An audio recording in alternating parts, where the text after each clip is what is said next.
This is Bridge Dungeon. It's a tiny game I made a while ago in a single day, just as a challenge for myself.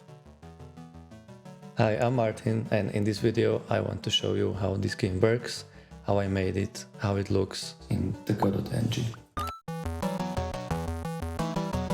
So this is the project opened in Godot. As I've mentioned, I made it in just a single day.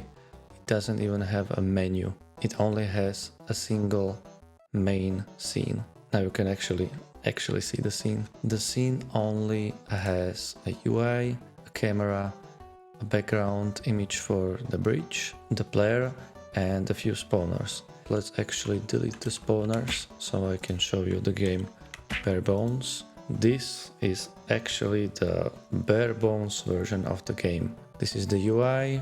All it does is it displays the current lives of the player and the number of coins that you've collected. There's a static background image and the player character. And all the player does is you can move left and right using the A and D keys or the arrow keys. You might be able to tell the player is not moving forward at all. Right now it might be obvious that the player is just standing in one place and just moving left and right. The player is not moving forward at all. The background image is also static and not moving at all. I am not scrolling the camera forward or anything like that. Everything is just standing still. Now let's put back the tower spawner and you will see how different the game looks. So this is actually the first thing I implemented in the game when I was working on it. There's this spawner that periodically spawns new towers at the top of the screen, and the towers just scroll down based on the global speed of the player. Just by adding these towers and scrolling them down, and also because of the animation of the player, it already looks like the game is actually moving forward. But actually nothing has changed. The towers are scrolling down and the player is still standing in one place. You may have been able to notice that the towers always have the same distance between them. That is because I calculate how often I need to spawn them. Fantastic. Let's try again. The towers always have the same distance between them. And that is because I am actually calculating how often to spawn the towers based on the speed of the player. So as the game progresses, the player is running faster and faster, and that means that I have to spawn the towers faster and faster. So they have the same distance between them, and it looks like you are actually running forward. Let me show you how that works. This is the tower spawner scene, and it's very simple. It only has two markers for where to actually spawn the towers, and it has a single timer. It's auto start and one shot is disabled. The timer is going to repeat itself and re-trigger itself every 3 seconds. In the script of the spawner, you can see that the timeout signal of the timer is hooked to the spawn tower function, which just spawns one tower on the left and one tower on the right. Nothing too complicated, but this is the crucial part. I set the wait time of the timer based on the player speed, and these are just some magic numbers that I figured out when I was working on the game. I can't tell you why it is divided by 40, but it just is. As player speed is increasing, the wait time is decreasing, so the towers are spawned more often. And also another important thing in the spawner is that when it spawns, I pre-spawn a couple of towers when the game starts, because without this the game would start with an empty bridge and the towers would start appearing from the top, which wouldn't look very well. So I have to pre-spawn a few towers so it looks like you are already on the bridge when the game starts. Let's add back the other spawner and run the game again. This other spawner is spawning all the other objects, all the props like these barrels, the coins, and all the enemies and also all the hearts. Let's take a look. Nice. So once again, a very simple scene.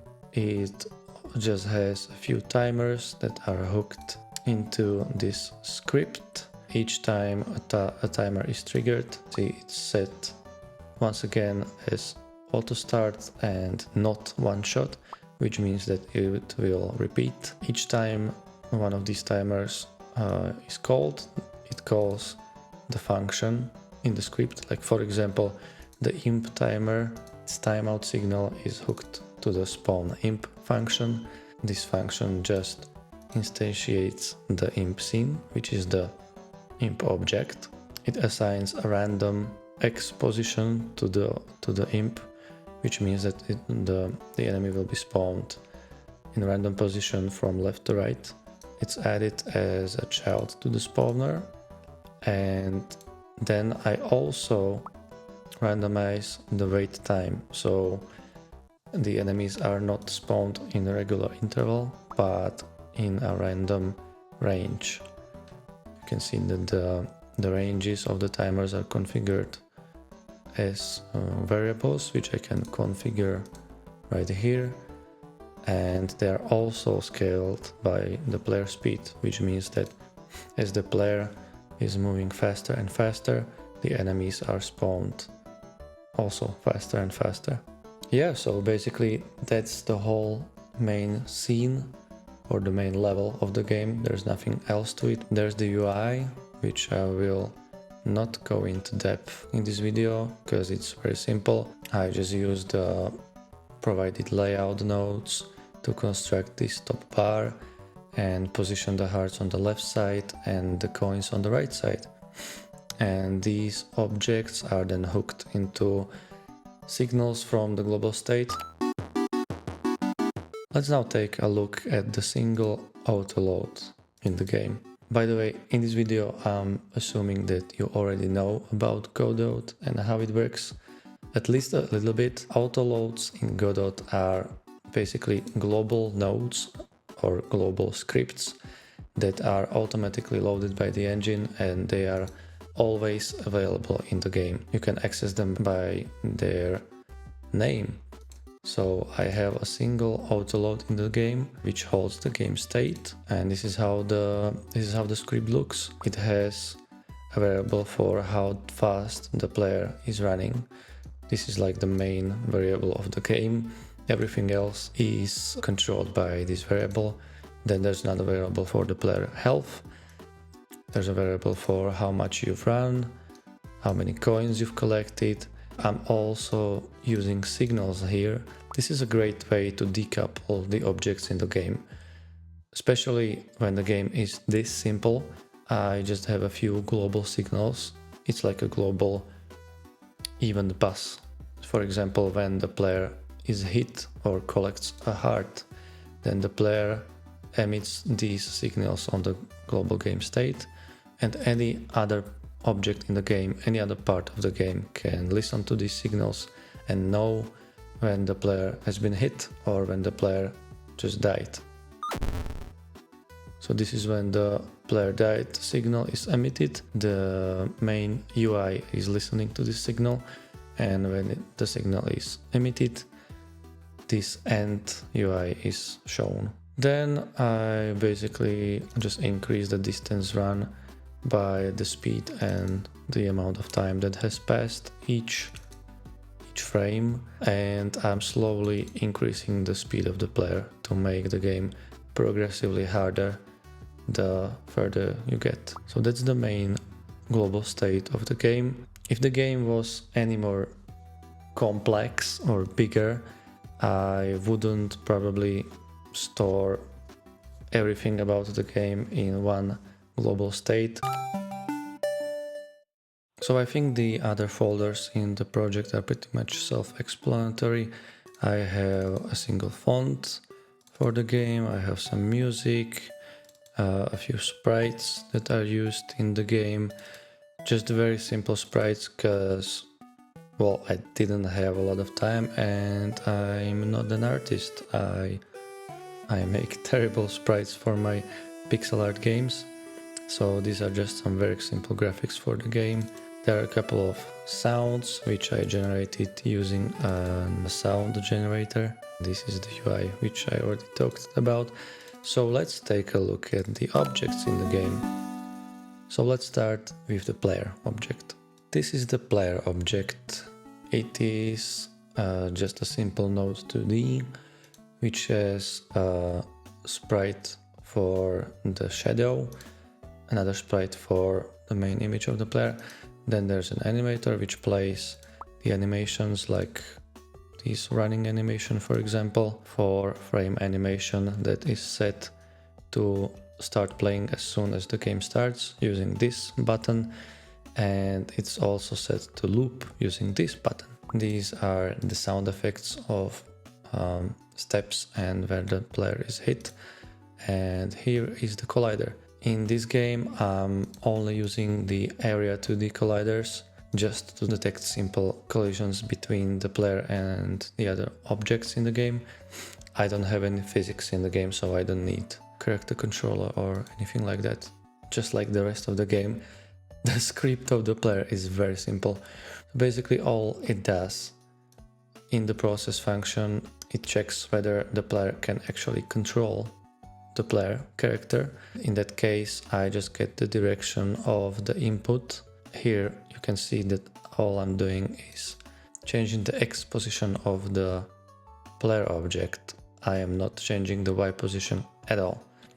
I'm also clamping the position to the bounce, so the player cannot actually jump from the bridge. The player can't actually jump from the bridge. When the player is created, here you can see that I connect to the global on-player hit signal that I was showing you a few moments ago.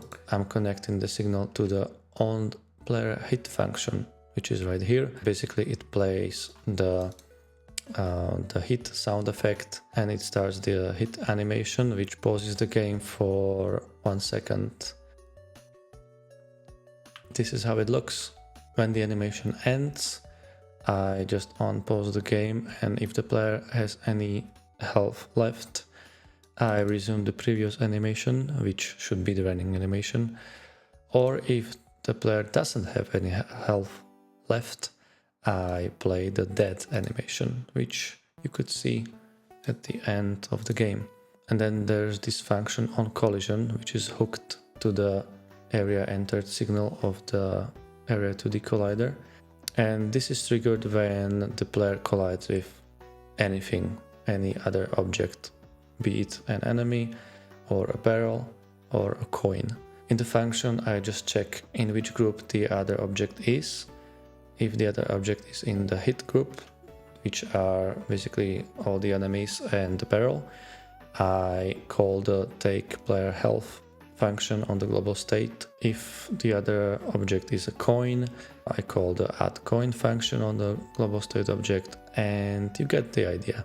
Doing it this way basically means that the main logic of the game is implemented in the global state, and the player right here is just calling the correct function based on what it collided with. Also, an important part of the on-collision function is this part, which basically means that if the other object that the player collided with has a method that's called onHitPlayer, I just call it here.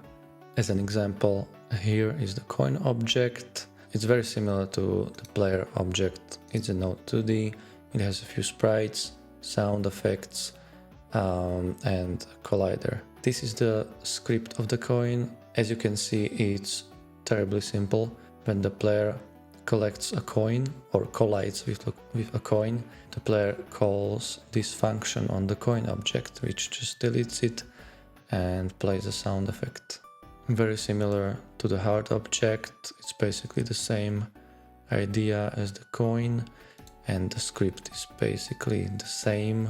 Okay, let's take a look at the imp object, which is the first enemy in the game. This is how the object looks. Again, very simple, very similar to what you already saw in the player object or the coin. It has a few sprites, an animation controller or animation player, and a collider. This is the imp script.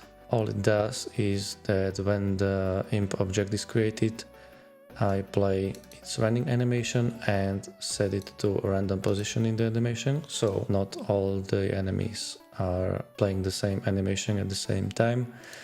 And I'm also scaling its running speed by the speed of the player, so as the player is running faster, the enemies are also faster.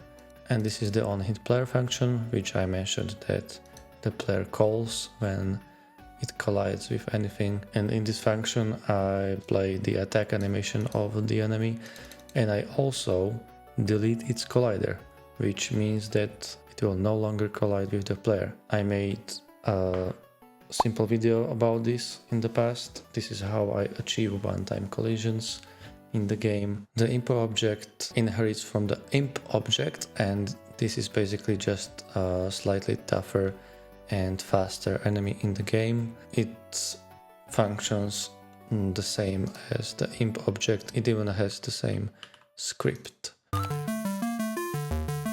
Finally, let's take a look at the scripts folder, where I have a few reusable scripts, or you could also call them components if you know Unity. One of them is the destroy on exit component, which just destroys its parent object when it gets too far from the player. The second one is the moving object component, and this just applies the forward speed and the player speed to its parent object.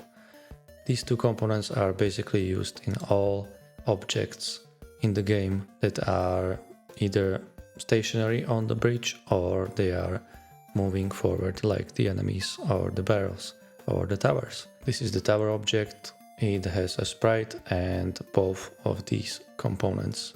So this is how I make reusable components. Not everything in the game is made using just reusable components. I like to make objects in my games just like this, and I usually have a top level script with the same name positioned in the same folder next to the scene. But if I have any reusable functionality across objects, such as in this game moving down and getting deleted when getting too far away from the viewport, I usually have a scripts or a components folder in my projects.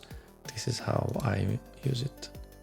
I think that's all from the project. If you're interested in anything else, please let me know in the comments down below. And now let's play the game. Because I made this game in just a single day, I didn't really have time to make it very interesting or balance it or add more content. If I were to continue working on this project, which I'm actually considering since I've been recording these videos, I was thinking, well, first making a proper menu for the game and also making a pause menu, but then perhaps having a few different styles or biomes or parts of this dungeon that you are running through. So for example, you will start at a very easy area of the game with easy enemies and not that many obstacles. Then after you run some distance, you will enter another part of the dungeon with tougher enemies and tougher obstacles, or maybe more obstacles. As you can see, the game can get pretty crazy when you run so fast. It's basically unplayable at this point. I was also thinking about adding weapons to the game, so those would be collectibles just like these coins. Okay, that's the end of the game. Those would be collectibles just like the coins, and when you would pick up a sword, for example, you would use it the first time you would touch an enemy. So that would allow you to kill one enemy. And then you would lose the weapon and you would have to collect another one. I think that would be like a simple and interesting mechanic to the game. There could be multiple weapons like swords perhaps, or bows and arrows. You could shoot 3 arrows forward, and those would kill 3 enemies or deal 3 damage. Maybe there would also be sections in the dungeon for like mini bosses. So as you would be running forward, I would stop spawning enemies and props, and I would just spawn one big enemy, which would be spawning its attacks or something, and I would occasionally spawn a weapon or some way to damage the enemy, and you would have to pick up the weapon and deal 1 damage to the boss. Let's say that the boss would have 3 or 4 lives, so you would have to dodge its attacks, pick a weapon, deal damage, and survive. If you would be interested in me continuing to work on this game, let me know in the comments. So thank you very much for watching this video. If you liked it, please press the thumbs up button just below the video. And if you have any questions or if you liked anything from this video, please let me know down in the comments. Thanks again, and I will see you in the next video.